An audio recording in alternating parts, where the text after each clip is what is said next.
नमस्कार, India news पर देवभूमि live देख रहे हैं आप। आपके साथ मैं अभिषेक पांडे। बुलेटिन की शुरुआत इस वक्त की बड़ी जानकारी के साथ करेंगे चमोली से खबर, जहां पर आपको बता दें कि पूरे विधि विधान के साथ हेमकुंड साहिब के कपाट खुले हैं। 100 से ज्यादा श्रद्धालुओं ने पहली अरदास में हिस्सा लिया। बड़ी जानकारी, अहम जानकारी आपको बता दें कि हेमकुंड साहिब में सुखमणि पाठ हुआ और शब्द कीर्तन के बाद हुई साल की पहली अरदास। तो ये बड़ी जानकारी आपको दे रही है जो चमोली से सामने आ रही है। हेमकुंड साहिब में सुखमणि पाठ हुआ, तस्वीरें भी आप देख सकते हैं किस तरीके से यहाँ पर शब्द कीर्तन के बाद साल की पहली अरदास हुई। हेमकुंड साहिब में सुखमणि पाठ हुआ और हेमकुंड साहिब के कपाट जो हैं वो आज से खुल गए। पूरे विधि विधान के साथ हेमकुंड साहिब के कपाट खुले हैं आज से और 100 से अधिक श्रद्धालुओं ने पहली अरदास में हिस्सा लिया। तस्वीरें आपके स्क्रीन पर देख सकते हैं किस तरीके से पूरे विधि विधान के साथ यहाँ पर हेमकुंड साहिब के कपाट जो है खुले हैं। किस तरीके से यहाँ पर ऊपर वाले की अपार कृपा से श्री हेमकुंड साहब के कपाट यात्रियों के लिए आज खोल दिए गए हैं। 5 तारों की अगुवाई में आज गुरु महाराज के यहाँ प्रकाश कर दिया गया है। आप सबसे सविनय निवेदन है कि जो भी यात्री हेमकुंड साहब की यात्रा के लिए आए वे कृपया करके ऋषिकेश हेमकुंड साहब ट्रस्ट के कार्यालय से अपनी रजिस्ट्रेशन करा के तभी ऊपर के लिए प्रस्थान करें, क्योंकि गवर्नमेंट द्वारा 1000 यात्री ही रोज जाने के लिए हमको इजाजत दी गई है। तो ये संख्या पूरी होने पे हमें वहीं उनको रोकना पड़ेगा। आप सभी से निवेदन है कि बड़ी संख्या में आकर और इस पावन स्थान के दर्शन कीजिए और पुण्य के भागी बनिए। इसी बीच आपको बता दें बड़ी जानकारी चारधाम यात्रा से जुड़ी है। आज से आपको बता दें कि चारधाम यात्रा शुरू हो गई है। कोविड प्रोटोकॉल के साथ यात्रा अब श्रद्धालु कर सकते हैं। ग्रीन कार्ड ट्रिप कार्ड के बिना प्रवेश नहीं मिलेगा और केदारनाथ धाम में रोज 800 श्रद्धालुओं को जाने की अनुमति होगी। तो वहीं अगर बात बद्रीनाथ धाम को लेकर करें तो हर रोज 1200 श्रद्धालु यहां पर दर्शन कर सकेंगे और इसी तरीके से गंगोत्री में 600, यमुनोत्री में 400 भक्त जो हैं दर्शन हर रोज कर सकेंगे। कोविड-19 नेगेटिव रिपोर्ट और वैक्सीन सर्टिफिकेट लाना अनिवार्य होगा और किसी भी कुंड में श्रद्धालु स्नान जो है वो नहीं कर सकते हैं।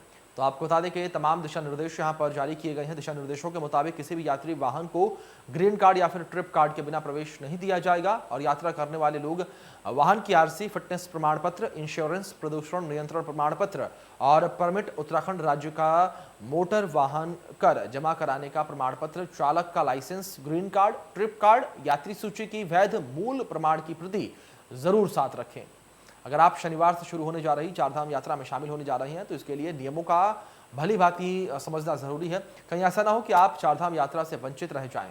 तो कुछ इस तरीके से तमाम नियम जो हैं वो यहाँ पर जारी किए गए हैं और इन नियमों का पालन अनिवार्य रूप से किया जाएगा। साथ ही आपको बता दें कि कोविड-19 नियमों का भी जो ध्यान है वो विशेष रूप से चारधाम यात्रा के दौरान रखा जाएगा और यहाँ पर श्रद्धालुओं की भी जो है संख्या सीमित रखी गई है। बद्रीनाथ धाम में हर रोज 1200 श्रद्धालु जो हैं वही दर्शन कर सकते हैं और गंगोत्री में 600, यमुनोत्री में 400 भक्त दर्शन कर सकते हैं। तो आपको बता दें कोविड प्रोटोकॉल के साथ यात्रा चारधाम की अब कर सकते हैं और ग्रीन कार्ड, ट्रिप कार्ड के बिना प्रवेश नहीं मिलेगा यात्रा के दौरान। वहीं कोविड-19 नेगेटिव रिपोर्ट अपने साथ लाना अनिवार्य होगा। साथ ही आपको बता दें कि वैक्सीन सर्टिफिकेट भी साथ लाना अनिवार्य होगा। किसी कुंड में नहीं कर सकते हैं स्नान। केदारनाथ धाम में 800 यात्री प्रतिदिन दर्शन कर सकते हैं। बद्रीनाथ धाम में 1200 यात्रियों को दर्शन करने की इजाज़त दी गई है और गंगोत्री धाम में 600 यात्री एक दिन में दर्शन कर सकते हैं। इसी बीच हमारे ब्यूरो चीफ प्रवीण हमारे साथ जुड़ गए हैं, उनका रुख कर लेंगे। प्रवीण, जिस तरीके से यहाँ पर लंबे समय के बाद चारधाम यात्रा को शुरू किया गया है, किस तरीके से नियमों को सख्त किया गया है? अब देखिए, चारधाम यात्रा को लेकर तमाम राजनीति हो रही थी काफी दिनों से और राज्य सरकार ने हाईकोर्ट में पैरवी की थी और हाईकोर्ट ने सरकार को कहा था कि कोविड-19 के प्रोटोकॉल के तहत ही चारधाम यात्रा की उन्होंने अनुमति दी थी और उन्होंने निर्धारित भी किए हैं कि किस जगह, किस धाम में कितने यात्री जा सकते हैं, दिन में दर्शन कर सकते हैं। उसमें सबसे ज्यादा जो श्रद्धालु है वो बद्रीनाथ में दर्शन कर सकते हैं, जबकि दूसरे स्थान पर 800 श्रद्धालु केदारनाथ में, 600 यमुनोत्री और 400 गंगोत्री में कर सकते हैं। उसके लिए पूरी तैयारी की गई है, इससे ज्यादा यात्री न पहुंचे। साथ ही जो भी यात्री आ रहे हैं वो या तो डबल वैक्सीन सर्टिफिकेट लेकर आए या RT-PCR रिपोर्ट 72 घंटे के अंदर जो उन्होंने कराई है वो लेकर आए। तो ये सारी व्यवस्था की गई। इसके अलावा क्योंकि मानसून का सीजन है और पूरे पहाड़ में बारिश की वजह से लैंडस्लाइड और सड़क जाम होने की स्थिति लगातार सामने आ रही है, तो उसको लेकर भी सरकार की कोशिश ये है कि जगह जगह जो भी डेंजर जोन है, जहाँ पे भूस्खलन होते हैं या फिर जहाँ पर लैंडस्लाइड होने की संभावना है, वहाँ पे पहले से ही जो टीम तैनात की गई है कि अगर रोड ब्लॉक होता है उसको कैसे खोल दिया जाए। और सरकार और जो चारों धाम है उनके पुजारी, पंडा पुजारी काफी खुश, क्योंकि एक बार फिर से आरती वो उनका धीरे धीरे पटरी पर आएगी। और सबकी कोशिश पिछले दिनों यही हो रही थी कि किसी भी तरह से यहाँ पे चारधाम यात्रा शुरू हो सके। जी जी जी, प्रवीण बहुत बहुत शुक्रिया आपका हमारे साथ जुड़ने के लिए और इन तमाम जानकारियों के लिए। चलिए आगे बढ़ेंगे। आपको बता दें कि चारधाम यात्रा को लेकर सरकार की पूरी तैयारी हो चुकी है। आज से चारधाम यात्रा शुरू हो चुकी है और पर्यटन मंत्री सतपाल महाराज ने कहा कि हाईकोर्ट के दिशा निर्देश के अनुसार चारधाम यात्रा को कराने की सरकार ने तैयारी की है और अलग अलग धामों में यात्रियों की संख्या निश्चित की गई है, जिसके मद्देनजर सरकार ने सभी को निर्देशित कर दिया है। सतपाल महाराज ने कहा कि सभी यात्रियों के लिए डबल वैक्सीनेशन सर्टिफिकेट या RT-PCR रिपोर्ट लाना जरूरी होगा। साथ ही उन्होंने कहा कि रास्तों को खोलने के लिए भी अलग अलग टीम लगाई गई है ताकि सुचारू ढंग से यात्रा चल सके।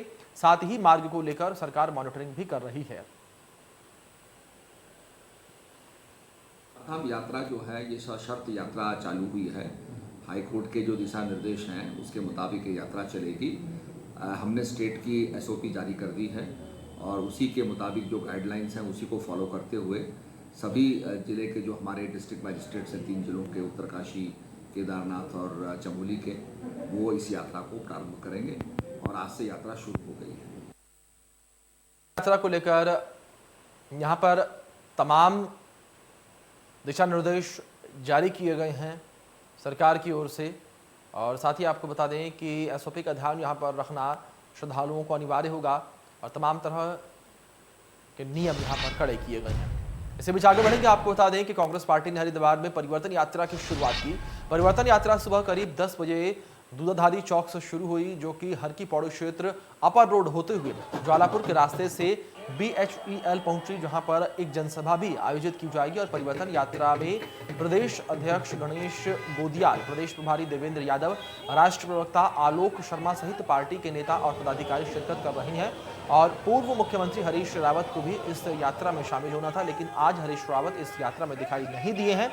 यात्रा में कार्यकर्ताओं में जोश दिखाई दे रहा है। इस मौके पर प्रदेश प्रभारी देवेंद्र यादव ने कहा कि कुमाऊं में परिवर्तन के पहले चरण के बाद आज दूसरे चरण में हरिद्वार में 3 दिवसीय परिवर्तन यात्रा निकाली जा रही है, जिसमें युवाओं में काफी जोश देखने को मिल रहा है। और उन्होंने कहा कि इनकी भावना पर खरा उतरते हुए कांग्रेस पार्टी इनके सपनों का उत्तराखंड बनाएगी। यात्रा की पहली यात्रा के सफल आयोजन के बाद आज इस पावन नगरी हरिद्वार से हमारे दूसरा चरण इसका शुरू किया जा रहा है। और जो जोश और जो जुनून, जो उम्मीदें लोगों की नज़रों में हमने यात्रा के पहले चरण में देखी थी, मैं देख रहा हूं कि उसी तरीके का जोश और जुनून या हरिद्वार की जनता में भी कांग्रेस पार्टी को लेकर बड़ी उम्मीद के साथ लोग यहां पहुंचे हैं इस यात्रा का स्वागत करने के लिए। और मैं वादा करते हैं हम कांग्रेस पार्टी की तरफ से कि जो इनकी उम्मीदें हैं कि एक अच्छा उत्तराखंड बने, जिसमें भ्रष्टाचार नहीं हो, जिसमें रोजगार हो, जिसमें महिलाओं का उत्पीड़न ना हो, हम इनकी उम्मीदों पर खरा उतरने का कोशिश करेंगे। चलिए आगे बढ़ेंगे। खबर हरिद्वार से सामने आ रही है, जहां पर कांग्रेस की परिवर्तन यात्रा में हंगामा देखने को मिला। परिवर्तन यात्रा में मोबाइल चोर घुसा और कांग्रेस कार्यकर्ताओं ने युवक को जमकर पीटा और पुलिस ने मोबाइल चोर को हिरासत में लिया। तो बड़ी जानकारी आपको दे रहे हैं। कांग्रेस की परिवर्तन यात्रा में हरिद्वार में हंगामा देखने को मिला और परिवर्तन यात्रा में चोर घुस गया, जिसकी वजह से हंगामा देखने को मिला। और आपको बता दें कि पुलिस ने चोर को हिरासत में ले लिया है। इसी बीच हमारे सहयोगी धर्मेंद्र हमारे साथ जुड़ गए हैं। इस खबर पर अधिक जानकारी के साथ उनका रुख करेंगे। धर्मेंद्र, क्या कुछ पूरा मामला है, पुलिस क्या कुछ कर रही है मामले में, जिस तरीके से चोर को हिरासत में लिया है? देखिए, हरिद्वार में आज कांग्रेस की परिवर्तन यात्रा निकल रही है और जैसी यात्रा प्रेमनगर आश्रम के सामने पहुंची, तभी अचानक वहां एक जो यूथ कांग्रेस के कार्यकर्ता थे एक युवक को पीटने लगे और काफी उसकी पिटाई की है। बाद में पता चला कि वो मोबाइल चोर था और वहां पर जो भीड़ में लोग आए हुए थे उनकी जेब से वो पर्स भी चुरा रहा था और मोबाइल चोरी कर रहा था। तभी काफी उसकी पिटाई वहां पर यूथ के कार्यकर्ताओं ने की है। उसके बाद मौके पर पुलिस भी चूंकि मौजूद थी यात्रा के पूरी के दौरान, तो उन्होंने बामुश्किल बड़ी मेहनत मशक्कत के बाद उस चोर को युवा कार्यकर्ताओं से छुटाया है। छुड़ाने के बाद उसे मोटरसाइकिलों बैठाकर फिलहाल पुलिस थाने ले गई है।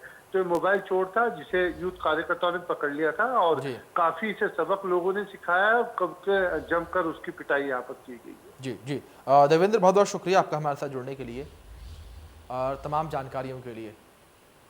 चलिए आगे बढ़ेंगे। इसी बीच आपको बता दें कि जैसे जैसे 2022 का चुनाव नजदीक आ रहा है, पार्टियां एक दूसरे पर आरोप प्रत्यारोप लगाती दिखाई दे रही हैं। दरअसल बीते दिन प्रधानमंत्री नरेंद्र मोदी का जन्मदिन था। एक तरफ बीजेपी ने पीएम के जन्मदिन को भव्य तौर पर मनाया, तो वहीं दूसरी ओर कांग्रेस ने प्रधानमंत्री के जन्मदिन को बेरोजगारी दिवस के तौर पर मनाया। और इस दौरान कांग्रेस प्रदेश प्रभारी देवेंद्र यादव और प्रदेश अध्यक्ष गणेश गोदियाल ने कार्यकर्ताओं के साथ पकौड़े तलकर मोदी सरकार पर बेरोजगारी को लेकर हमला बोला। वहीं कांग्रेस के हमले का जवाब देते हुए उत्तराखंड के शिक्षा मंत्री अरविंद पांडे ने कहा कि आजादी के बाद लंबे समय तक कांग्रेस देश को तलने का काम कर रही थी, जिससे देश में भुखमरी और बेरोजगारी पैदा हुई। मंत्री पांडे ने कहा कि जिस महापुरुष को आज के दिन पूरी दुनिया पूजती है, उनकी छवि पर राजनीति के चलते कांग्रेसी देश में धब्बा लगाने का काम कर रही है। उन्होंने यह भी कहा कि कांग्रेसियों की औकात पकौड़े तलने से ज्यादा नहीं है, ये तालू चाट तलबाजी लोग हैं। कि कांग्रेस पार्टी ने फैसला किया है कि जब तक हमारे बेरोजगार युवा साथियों को नौकरी नहीं मिलती, तब तक उनको न्याय योजना के तहत बेरोजगारी भत्ता देने का काम भी कांग्रेस करेगी। मैं यहाँ स्पष्ट कर देना चाहता हूँ, युवा कांग्रेस का ये कार्यक्रम है और आने वाले 100 दिन तक ये लगातार चलेगा। इस कार्यक्रम के तहत हम लोगों को संपर्क साधेंगे, जो बेरोजगार युवा साथी हैं उनसे सिग्नेचर्स लेंगे, उनकी संगोष्ठी करेंगे, उनसे क्या वो चाहते हैं सरकार से, आने वाली सरकार से, कांग्रेस से क्या उम्मीदें हैं वो जानने की कोशिश करेंगे। उन सभी मुद्दों को हम मैनिफेस्टो में लेंगे और आने वाले समय में उस मैनिफेस्टो को मजबूती से लागू करने का काम करेंगे। इसके साथ साथ युवाओं ने ये फैसला भी किया है कि इसी कार्यक्रम के दौरान छोटे छोटे प्रदर्शन, चाहे वो लोकल लेवल पर एमएलए का घेराव हो या उपराज्यपाल, अल्टीमेटली जब 100 दिन पूरे होंगे तो एक बड़ा घेराव राज्यपाल के निवास का भी किया जाएगा। तो ये सारा कार्यक्रम पूरे 100 दिन का है और मैं शुभकामनाएं देता हूँ हमारे युवा कांग्रेस से सभी साथियों को। उम्मीद करता हूँ इसको मजबूती के साथ, ईमानदारी के साथ निभाएंगे, क्योंकि ये युवाओं की बात है। आज लोग और खासतौर पे युवा कांग्रेस की तरफ बड़ी उम्मीद के साथ देख रहे हैं। हम उनकी उम्मीदों पर खरा उतरने का काम करें। बिल्कुल, अगर जो उनकी ये सोच नहीं होती तो जब से हिंदुस्तान आज़ाद हुआ तब से इन लोगों ने शासन किया है और लंबे समय तक निश्चित ही इन्होंने समाज को तलने का ही काम किया है, इन्होंने देश को तलने का ही काम किया है। इसीलिए देश के अंदर भुखमरी पैदा हुई, बेरोजगारी पैदा हुई, तुष्टीकरण की नीति पैदा हुई, राम जन्मभूमि की समस्या का समाधान नहीं हुआ, जनसंख्या देश की सबसे बड़ा अभिशाप बन गया और जम्मू कश्मीर जो इस देश का सिरमौर है उसको इन्होंने गुलाम बना कर रखा, आतंकवादियों को पालने का सेंटर बना कर रखा। तो ये पकौड़े तलने के अलावा इनकी औकात भी इससे ज़्यादा की नहीं है।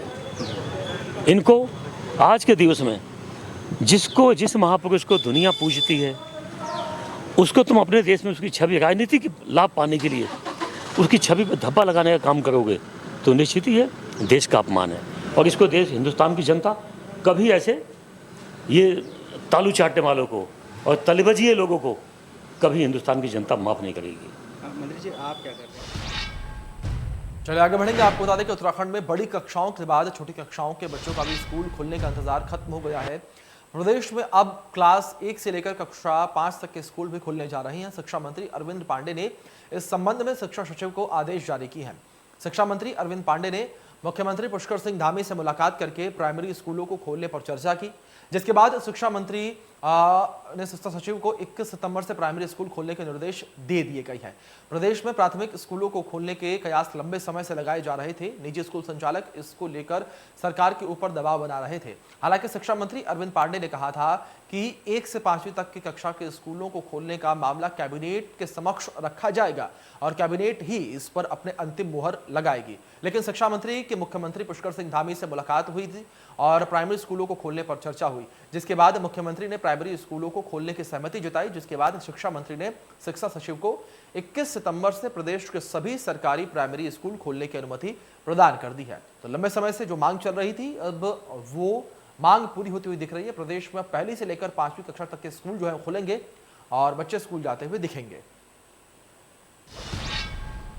तो वहीं आपको बता दें कि मसूरी में कैबिनेट मंत्री गणेश जोशी ने एमपीजी कॉलेज का निरीक्षण कर कॉलेज की समस्याओं को जाना। कॉलेज के प्राचार्य डॉक्टर सुनील पवार ने बताया कि कॉलेज में कई महत्वपूर्ण विषयों की कमी है, जिस कारण छात्र छात्राओं को देहरादून और दूसरी जगह पर पढ़ने के लिए जाना पड़ रहा है और जिससे छात्रों को भारी परेशानी हो रही है। वहीं कॉलेज में खेलकूद के लिए जगह उपलब्ध नहीं है। ऐसे में कॉलेज में इंडोर स्टेडियम बनाने की मांग की गई। वहीं कॉलेज में 12 शिक्षकों के पद रिक्त हैं, जिनकी नियुक्तियों की मांग की गई। कैबिनेट मंत्री गणेश जोशी ने कहा कि जल्द कॉलेज की समस्याओं को दूर करते हुए कॉलेज में शिक्षकों की कमी को अभी दूर किया जाएगा।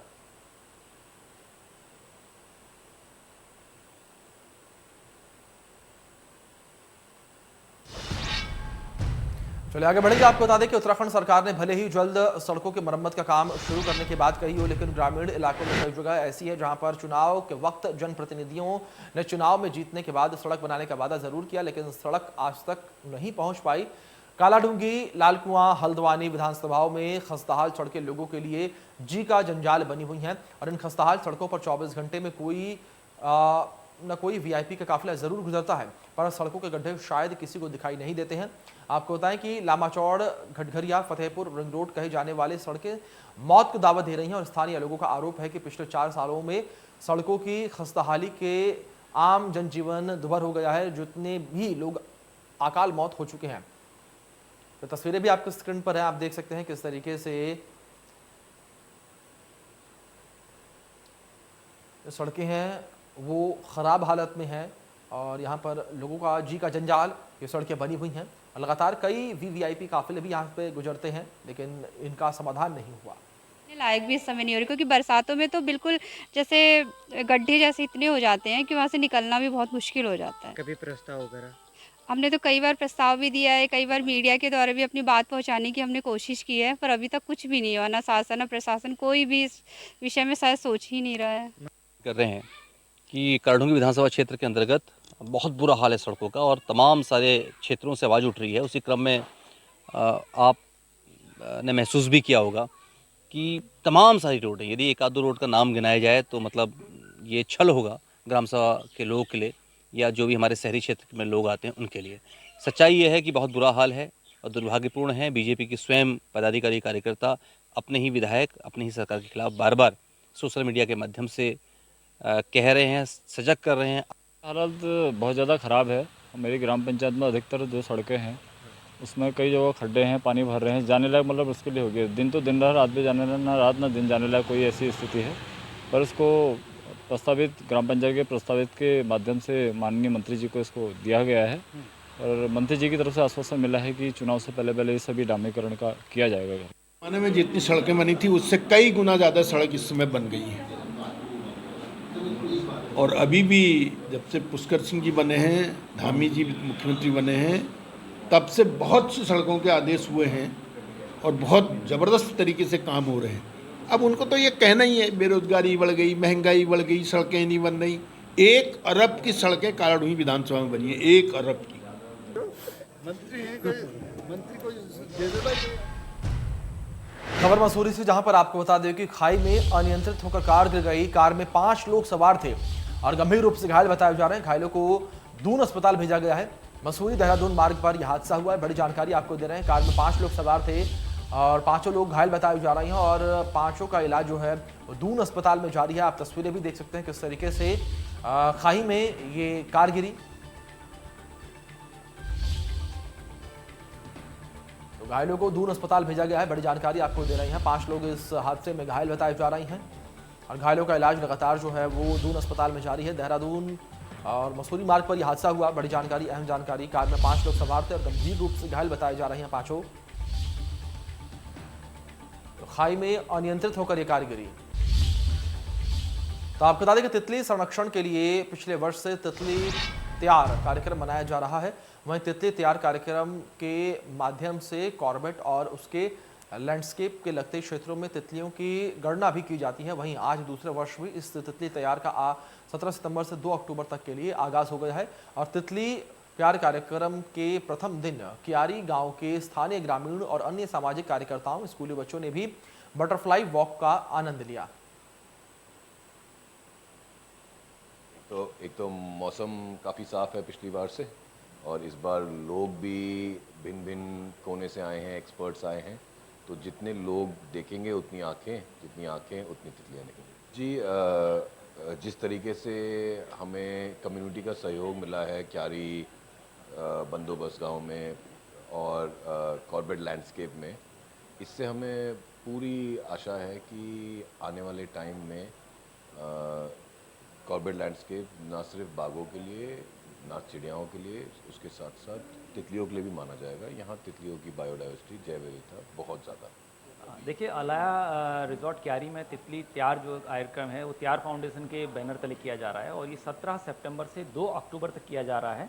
और इन 15 दिनों में हमारा टारगेट ये है कि जो विशेषज्ञ लोग आए हुए हैं, चाहे वो BNHS के तितली विशेषज्ञ हों या फिर और स्थानों से भी जो लोग आए हुए हैं या स्थानीय जो तितली विशेषज्ञ हैं, वो लोग यहाँ के ग्रामीण परिवेश में जो लोग रहते हैं, युवा हैं, स्थानीय छात्र हैं या फिर और भी जो लोग जो पर्यावरण संरक्षण में शामिल हैं, उनको इससे जोड़ना है और ताकि वो लोग समझें कि तितलियों का महत्व क्या है और उनको आगे संरक्षण में सहयोग करने को वो आगे आएँ।